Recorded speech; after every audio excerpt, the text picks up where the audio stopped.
ഇതാണ് കേട്ടോ എൻ്റെ ബ്രൈഡ് ഗായത്രി. ഗായത്രി എൻ്റെ നെയ്ബറും കൂടെയാണേ. അപ്പോൾ ഞാനും അമ്പിളി ചേച്ചിയും കൂടെ കേട്ടോ ഗായത്രിയുടെ കല്യാണത്തിന് പോയത്. ഗായത്രി എൻ്റെ ഡേറ്റ് നേരത്തെ ബുക്ക് ചെയ്തിട്ടുണ്ട്, 2 മാസം മുന്നേ തന്നെ കേട്ടോ. ഞാൻ ഗായത്രിക്ക് ഡീറ്റൻ മാസ്ക് ഇട്ടിട്ട് കേട്ടോ നമ്മുടെ പ്രോഗ്രാമൊക്കെ ഞാൻ സ്റ്റാർട്ട് ചെയ്തത്. കാര്യം എന്താ വെച്ചാൽ അവൾക്ക് ഫേഷ്യൽ ചെയ്യാനും ബ്ലീച്ച് ചെയ്യാനൊക്കെ ഞാൻ നേരത്തെ പറഞ്ഞിട്ടുണ്ടായിരുന്നു. പക്ഷേ ആ പാർലറുകാർ അവൾക്ക് കൃത്യമായിട്ടൊരു സർവീസ് കൊടുത്തിട്ടുണ്ടായിരുന്നില്ല. നമ്മൾ ഫേസിൽ കൈ ഇങ്ങനെ വെച്ചപ്പോൾ തന്നെ നമുക്ക് മനസ്സിലായി പിമ്പിൾസ് ഒന്നും റിമൂവ് ചെയ്തിട്ടില്ല, black heads white heads remove ചെയ്തിട്ടില്ല, ബ്ലീച്ച് ചെയ്തിട്ട് നമ്മുടെ സ്കിന്നിൻ്റെ ടോൺ മാറിയിട്ടില്ല, അങ്ങനെ ഒരുപാട്, അതായത് ഹെയറൊക്കെ കളർ ചേഞ്ച് ആയിട്ടില്ല, അങ്ങനെയൊക്കെ ഒരുപാട് പ്രശ്നങ്ങളുണ്ടായിരുന്നു. അപ്പോൾ തന്നെ ഞാൻ ഗായത്രിയോട് പറഞ്ഞിട്ടുണ്ടായിരുന്നു ഇത് എന്തേ ചെയ്യാൻ ചോദിച്ചു. ചേച്ചി അവരിങ്ങനെയാണ് ചെയ്തു തന്നെന്ന് എൻ്റെ അടുത്ത് പറഞ്ഞിരുന്നു കേട്ടോ. ഇവർക്ക് അതിനെക്കുറിച്ചൊന്നും വലിയ ധാരണയില്ലാത്ത കുട്ടികളാണ്.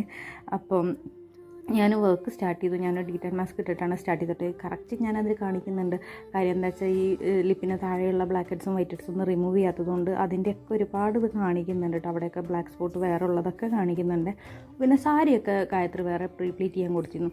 അവരോട് ഇങ്ങനെ പ്രീപ്ലീറ്റ് ചെയ്യുന്നവരോടാണ് കേട്ടോ ബ്രൈഡ്സിന് എങ്ങനെയാണോ വേണ്ടത്, അവർക്ക് എത്ര പല്ലു പ്ലീറ്റ് എത്ര വേണം, എത്ര ലെങ്ത്തിൽ വേണം എന്നൊക്കെ കറക്റ്റായിട്ട് ചോദിച്ചിട്ട് നിങ്ങൾ ചെയ്യണേ. ഈ കുട്ടിക്ക് ചെയ്തതിൽ മുട്ട് വരെ പോലും പ്രീപ്ലീറ്റ് ചെയ്തതിൽ ഉണ്ടായിരുന്നില്ല. എന്നിട്ട് ഞങ്ങൾ അതൊക്കെ അഴിച്ച് വീണ്ടും റിപ്പയർ ചെയ്താണ് ചെയ്തിട്ടുണ്ടായിരുന്നു കേട്ടോ.